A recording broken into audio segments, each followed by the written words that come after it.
Chapter 3. The Attachment. She'd gone to Harvey Nichols and gotten sick. Should have known better how she responds to labels. Down into menswear, unrealistically hoping that if anyone might have a Buzz Rixon's, it would be Harvey Nichols, their ornate Victorian pile rising like a coral reef opposite Knightsbridge Station. Somewhere on the ground floor in cosmetics, they even have Helena Stone Street's cucumber mask, Bernard having explained to her how he demonstrated his considerable powers of suasion on the HN buyers. But down here, next to a display of Tommy Hilfiger, it's all started to go sideways on her, the trademark thing. Less warning aura than usual. Some people ingest a single peanut and their head swells like a basketball. When it happens to Casey, it's her psyche. Tommy Hilfiger does it every time, though she thought she was safe now. They'd said he'd peaked in New York. Like Benetton, the name would be around, but the real poison for her would have been drawn. It's something to do with context here, with not expecting it in London. When it starts, it's pure reaction, like biting down hard on a piece of foil. A glance to the right and the avalanche lets go. A mountainside of Tommy coming down in her head. My God, don't they know? This stuff is simulacra of simulacra of simulacra, a diluted tincture of Ralph Lauren, who had himself diluted the glory days of Brooks Brothers, who themselves had stepped on the product of Jermyn Street and Savile Row, favouring their ready-to-wear with liberal lashings of polo kit and regimental stripes. But Tommy surely is the null point, the black hole. There must be some Tommy Hilfiger event horizon beyond which it is impossible to be more derivative, more removed from the source, more devoid of soul. Or so she hopes, and doesn't know, but suspects in her heart that this is in fact what accounts for his long ubiquity. She needs out of this logo maze, desperately, but the escalator to the street exit will dump her back into Knightsbridge, seeming somehow now more of the same, and she remembers that the street runs down, and always her energy with it, to Sloane Square. Another nexus of whatever she suffers these reactions to. Laura Ashley down there, and that can get ugly.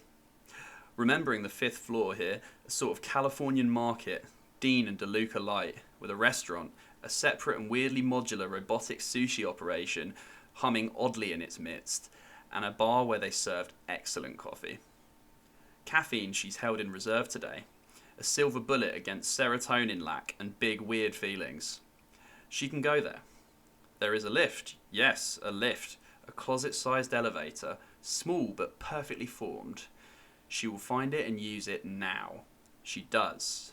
It arrives, miraculously empty, and she steps in, pressing 5. "I'm feeling rather excited," a woman says, breathily, as the door closes, though Casey knows she's alone in this upright coffin of mirror and brushed steel. Fortunately, she's been this way before, and knows that these disembodied voices are there for the amusement of the shopper. Purrs the male of the species. The only equivalent audio environment she can recall was in the restroom of an upscale hamburger joint on Rodeo Drive years ago. An inexplicable soundtrack of buzzing insects. Flies, it had sounded like, though surely that couldn't have been the intent. Whatever else these designer ghosts say, she blocks it out. The lift ascending miraculously, without intermediate stops, to the 5th floor. Casey pops out into a pale light, slanting in through much glass. Fewer lunching shoppers than she remembers, but no clothing on this floor, save on people's backs and in their glossy carrier bags. The swelling can subside here. She pauses by a meat counter, eyeing roasts illuminated like newly minted media faces, and probably of a biologic purity she herself could never hope to attain. Animals raised on a diet more stringent than the one propounded in interviews by Stone Street's wife. At the bar, a few Euro males of the dark-suited sort stand smoking their eternal cigarettes. She bellies up, catching the barman's eye. "Time out," he inquires, frowning slightly. Brutally cropped, he regards her from the depths of massive mask-like Italian spectacles. These black-framed glasses remind her of emoticons, those snippets of play school emotional code cobbled up from keyboard symbols to produce sideways cartoon faces. You could do his glasses with an 8. Hyphen for his nose, the mouth a left slash. "I'm sorry?" "Time Out, the weekly. You were on a panel, ICA, Institute for Contemporary Arts, last time she'd been here, with a woman from a provincial university, lecturer in the taxonomy of trademarking. Rain falling thinly on them all. The audience smelling of damp wool and cigarettes. She'd accepted because she could stay a few days with Damien. He'd bought the house where he'd rented for several years, fruit of a series of Scandinavian car commercials. She'd forgotten the blurb in Time Out, one of those cool hunter things. You follow the footage, his eyes narrowing with their brackets of black Italian plastic. Damien maintains, half seriously, that followers of the footage comprise the first true Freemasonry of the new century. Were you there? Casey asks, jostled out of herself by this abrupt violation of context. She is not by any means a celebrity.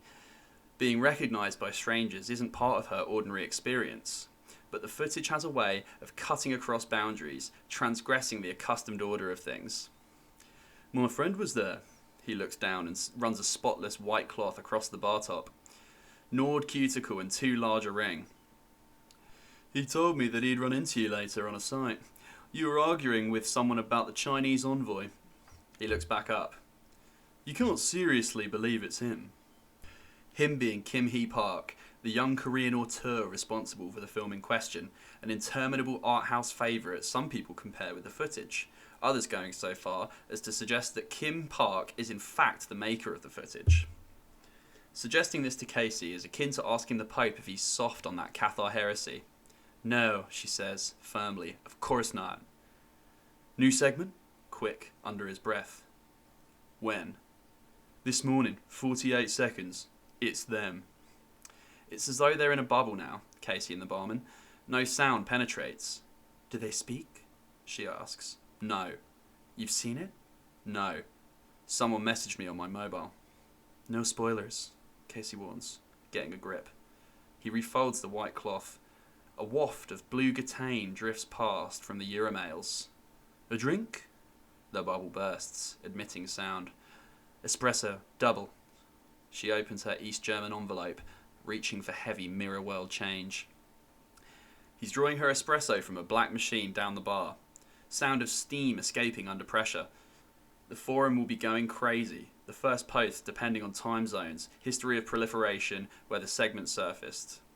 It will prove impossible to trace, either uploaded via a temporary email address, often from a borrowed IP, sometimes via a temporary cell phone number, or through some anonymizer.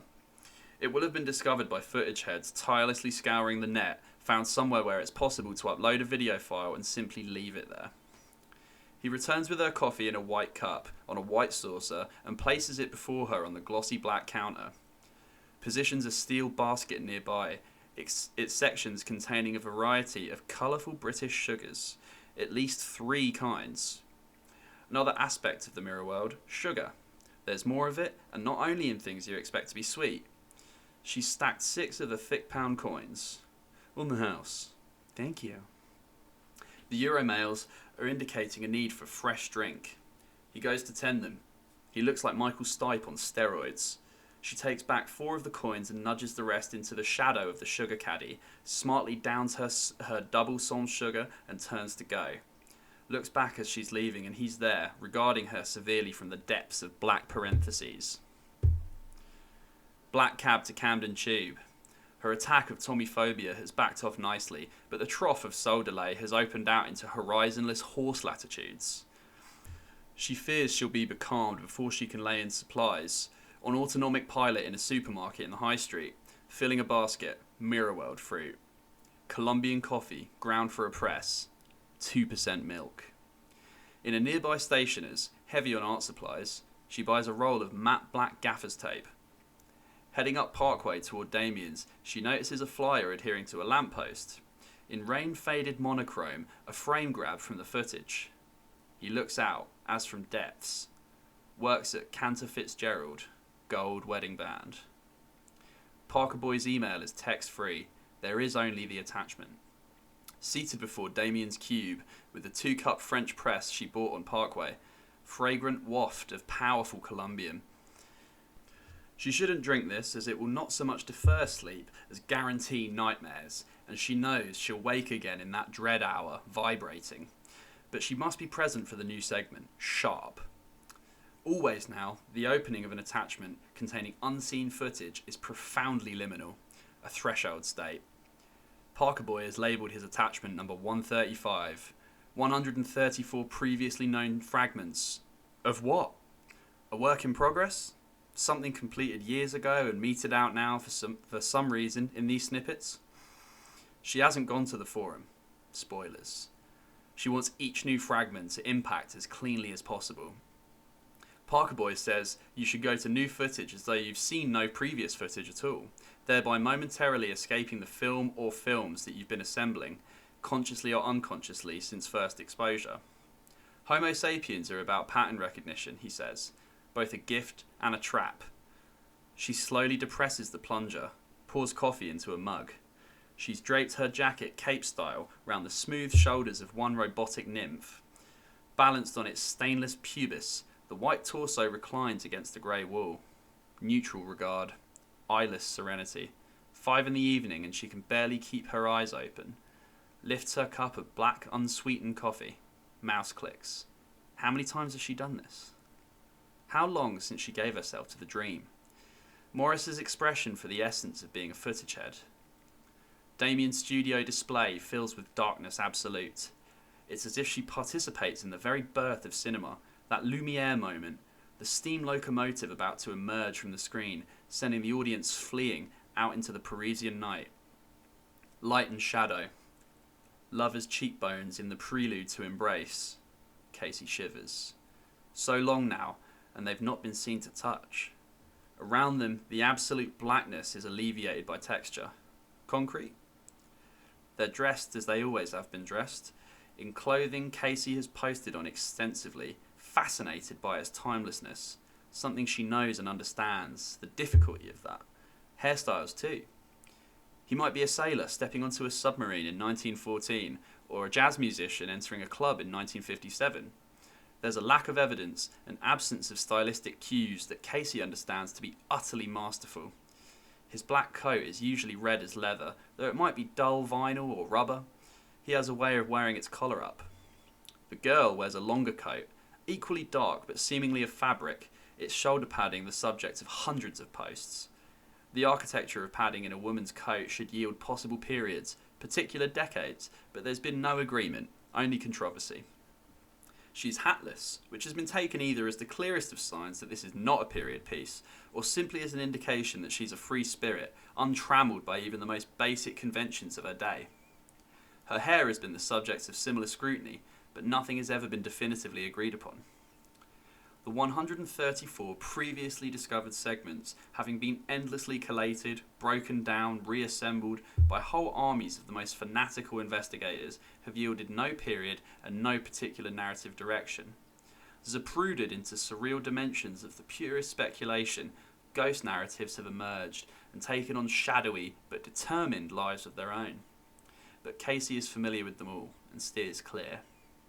And here, in Damien's flat, watching their lips meet, she knows that she knows nothing, but wants nothing more than to see the film of which this must be a part, must be. Above them, somewhere, something flares, white, casting a claw of Caligarian shadow, and then the screen is black. She clicks on replay, watches it again. She opens the site and scrolls a full page of posts. Several pages have accumulated in the course of the day, in the wake of the surfacing of number 135. But she has no appetite for them now. It seems beside the point. A wave comes crashing, sheer exhaustion against which the Colombian is no defence. She takes off her clothes, brushes her teeth, limbs wooden with exhaustion and vibrating with caffeine, turns off the lights and crawls, literally, beneath the stiff silver spread on Damien's bed. To curl fetal there and briefly marvel as a final wave crashes over her at the perfect and now perfectly revealed extent of her present loneliness.